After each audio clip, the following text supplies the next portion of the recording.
Right. అంటే ఇక్కడ మావోయిస్టులకు సంబంధించి పూర్తి స్థాయిలో యావత్ భారతదేశం వ్యాప్తంగా కూడా మీరు కేంద్ర కమిటీ సభ్యుడిగా పనిచేసారు కాబట్టి ఎంత సంఖ్యలో ఉండే అవకాశం ఉంటుంది మొత్తం మావోయిస్టులు భారతదేశ వ్యాప్తంగా? ఇప్పుడు సంఖ్య ఎంత అనేది అది ఎప్పుడు పెరుగుతుంటుంది తరుగుతుంటుంది. ఇప్పుడు తరగడం ఎక్కువ జరిగింది, పెరగడం ఏదో ఒక మేరకు వాళ్ళు ఎవరికి తెలియకుండా రిక్రూట్ చేసుకుంటారు. ఎక్కడ చేసుకుంటారు నాకు తెలియదు.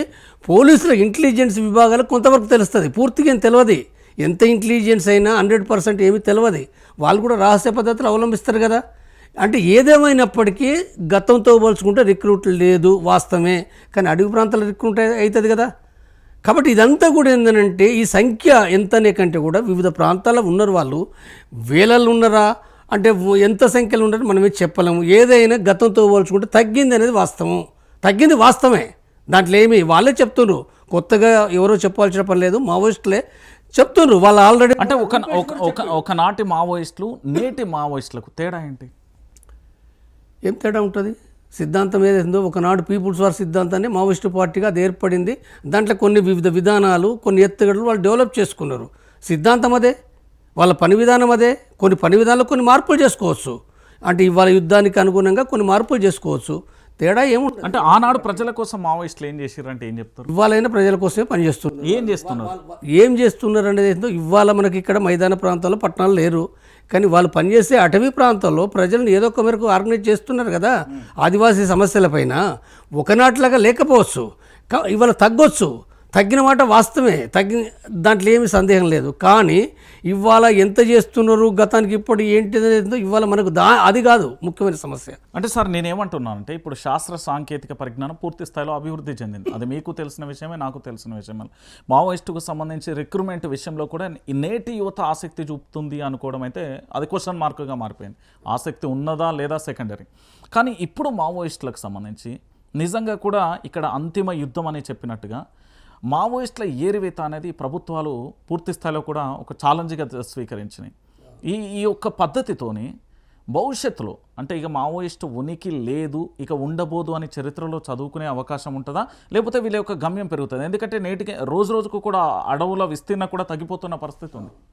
ఎలా ఉండబోతుంది? అడవులు తగ్గుతున్నాయి, రోడ్లు పెరుగుతున్నాయి, కమ్యూనికేషన్ నెట్వర్క్ పెరిగింది, తర్వాత ప్రభుత్వ బలగాల సంఖ్య పెరిగింది, ఆధునిక ఆయుధాలు పెరిగినాయి, టెక్నాలజీ పెరిగింది, డ్రోన్స్ వచ్చినాయి, అనేకమైనవి. తర్వాత సమాజం లోపల కూడా ఒకనాడు ఉన్న పరిస్థితిలో ఒకనాడు భూస్వామ్య దొరలు గ్రామాల లోపల ఏ పరిస్థితి ఉన్నదో అంటే ఆ పరిస్థితి ఉన్నప్పుడు గ్రామ ప్రజలు ఒక్కటిగా ఉన్నారు, అక్కడ ఇన్ఫర్మేషన్ పోలేదు, ఆ ప్రజలంతా కూడా సంఘటితంగా ఆ భూస్వామికి వ్యతిరేకంగా పోరాడారు. కానీ ఇవాళ ఆ పరిస్థితి లేదు, దోపిడీ మరో రూపం మారింది. ఇవాళ పెట్టుబడిదారి దోపిడీ అనేది పెరిగింది. ఈ దోపిడీ పెరిగింది కాబట్టి ఈ దోపిడీ పెరిగిన కోణం లోపల అంటే ఇప్పుడు ఇవాళ ఏది మన గిట్టుబాటు ధరల సమస్య కావచ్చు రైతులకు, లేకపోతే కార్మిక వర్గానికి సంబంధించిన శ్రమశక్తికి సంబంధించిన వాళ్ళ జీతాల రేట్లు పెరగడం కావచ్చు, అనేకమైన సమస్యలు పెరిగినాయి. ఈ నేపథ్యంలో ఇక్కడ చేయవలసింది ఏంటంటే చట్టపరంగా ఇవాళ నేపథ్యం లోపల ఈ ప్రజల మధ్యన ఇక్కడ నువ్వు రైతాంగం లోపల ఇక్కడ నువ్వు తుపాకీ పట్టుకుంటే ఎవరు వస్తారు? రారు. కార్మిక వర్గం వస్తారా? రారు. విద్యార్థులు కూడా ప్రైవేటేషన్ కారణంగా వాళ్ళు చాలా అంటే ఈ ఏవైతున్నాయో వాళ్ళ ఫీజుల రేట్లు పెరిగి ఇబ్బందులు పడుతున్నారు. ఇంకా అనేక సమస్యలు ఉన్నాయి. ఈ సమస్యల మధ్యలో ప్రజలు తుపాకులు పట్టంటే ఇక్కడ పట్టే పరిస్థితి లేదు మైదాన ప్రాంతాల్లో పట్టణాల్లో. కాబట్టి అడవిలో కూడా కొంతవరకు ఉంది, మొత్తంగా ఉంది, ఒకనాట్లాగని కాదు. కాబట్టి ఇవేవైతున్నాయో వాళ్లకు గతంతో పోల్చుకుంటే కొంత అననుకూలత పెరిగిన మాట వాస్తవం. పెరిగింది కాబట్టి ఇవాళ సమాజం లోపల కూడా అనేక మంది వాళ్ళకు చెప్తున్నారు, వాళ్ళు ఆలోచించండి, మీరు ఆలోచించి ఇవాళ బయటికి రండి అనే విషయాన్ని కూడా చెప్తున్నారు. కాబట్టి ఇక్కడ ఒక వంక వాళ్ళు ఆలోచించాలనుకున్నప్పుడు వాళ్ళు ఏమి నిర్ణయం తీసుకోవాలి అంటే మొత్తం దాంట్లో అనేది కూడా ఏంటంటే వాళ్ళు ఆలోచించుకుంటారు. కానీ ఇక్కడ శాంతి కమిటీగా మేము చెప్పేది ఈ డైలాగ్ కమిటీ ఏదైతే చెప్తుందో ప్రభుత్వానికి మావోయిస్టులకు మేము వీళ్ళపైన ఒక సీరియస్ విమర్శల కంటే కూడా మీరు ఇద్దరు కూడా ఏంటంటే చర్చలకు కూర్చోండి, కాల్పుల విరమణ పాటించాలి, చర్చలకు కూర్చోండి.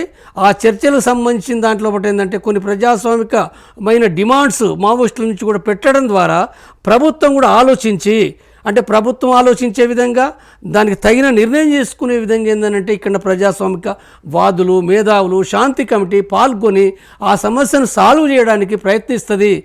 ప్రయత్నించినప్పుడు ఆ సందర్భంగా మావోయిస్టు పార్టీ కూడా అంటే సరిగ్గా అంటే వాళ్లకు ఆ పార్టీకి లేదా ఇతర అన్ని అంటే ప్రజాస్వామిక వాదులు కూడా వాటిని ఆలోచిస్తారు కాబట్టి దానికి తగిన విధంగా సాయుధ పోరాట విరమణ చేయాల్సి ఉంటుంది. చేసి ఈ ప్రజా జీవితంలోపటికి రావాలన్నది శాంతి కమిటీ చెప్తుంది. శాంతి కమిటీ చెప్తుందనంటే ముందే ఆయుధాలు కింద పడేసి రావడం అని కాదు. అది అది అది కాదు చెప్పేది. శాంతి చర్చలు అనేవి జరగాలి. జరిగిన క్రమం లోపల వాళ్ళు ఈ సమాజం లోపటికి సరైన నిర్ణయం జరిగినప్పుడు వస్తారు.